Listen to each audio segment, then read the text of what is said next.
गीता अध्ययन के सेशन में आप सभी का स्वागत, जहां हम हर रोज भगवत गीता को जानने के लिए एकत्रित होते हैं।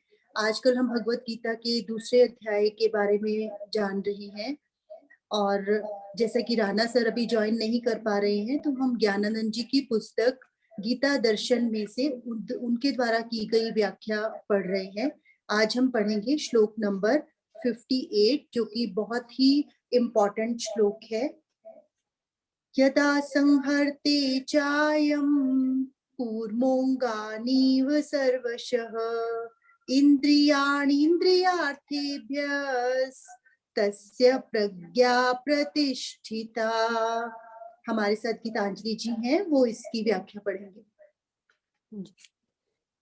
कछुआ सब ओर से अपने अंगों को जैसे समेट लेता है, वैसे ही जब यह पुरुष इंद्रियों के विषयों से इंद्रियों को सब प्रकार से हटा लेता है, तब उसकी बुद्धि स्थिर है, ऐसा समझना चाहिए।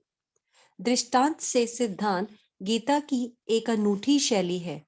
पुराण, रामायण, महाभारत आदि अनेक ग्रंथों में कथाओं, घटनाओं, भगवत लीलाओं, महापुरुष चरित्रों के विस्तार के माध्यम से बीच बीच में जीवन की आवश्यक उपयोगी प्रेरणाएं दी गई हैं। गीता दर्शन में अलग स्थिति है। यहाँ हर श्लोक प्रेरणा है, हर शब्द प्रेरणा है।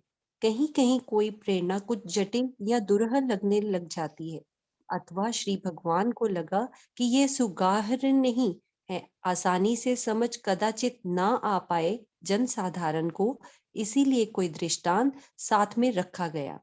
स्थित प्रज्ञ कैसे बैठता है? अर्जुन के इस प्रश्न का उत्तर मात्र शारीरिक आसन हो ही नहीं सकता था। इसीलिए गीता गायक ने सबकी समझ में आने वाले व्यवहारिक दृष्टांत के द्वारा इस प्रश्न का उत्तर, जो जटिल हो सकता था, बिल्कुल सरल सहज कर दिया। कछुए का दृष्टांत देकर। कछुआ तो सब देखते ही हैं और उसकी स्थिति से सब परिचित है। चलते हुए यदि बच्चे उस पर पत्थर फेंकते हैं या किसी प्रकार से आहत करने का प्रयास भी करते हैं, ऐसी किसी भी आहट जो उसके लिए परिणाम में दुखद हो सकती है, उसे देखते भांपते ही कछुआ चारों ओर से अपने अंग समेट लेता है और शांत स्थिर भय रहित बैठ जाता है। कछुए की ऐसी स्थिति अनेकों ने देखी होगी।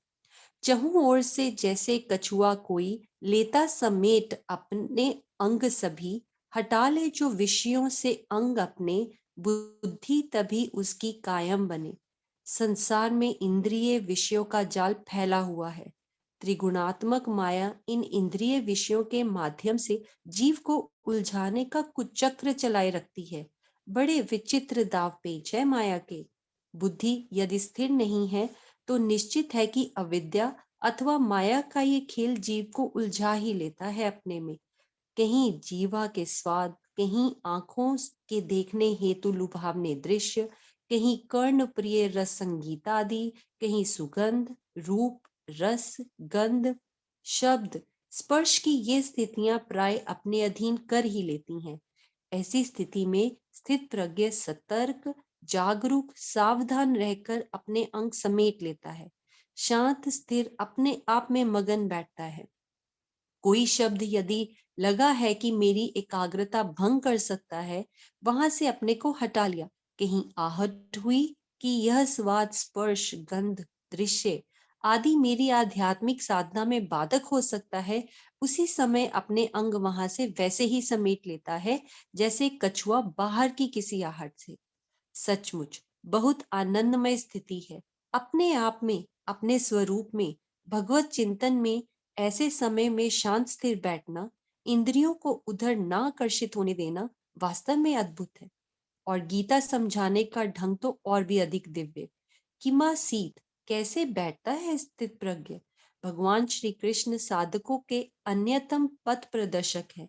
यह बात उनकी इस गीता प्रेरणा से पूर्णतः स्पष्ट है। ऐसी अनूठी प्रेरणाएं ही तो स्वतः स्वभावतः विवश करती हैं मोक्षानुगामी साधकों को उनकी वंदना के लिए। कृष्णम वंदे जगत गुरुम। यह स्थिति बहुत अच्छी है, लेकिन इस संबंध में श्री भगवान साथ ही चेतावनी देते हैं अगले श्लोकों में।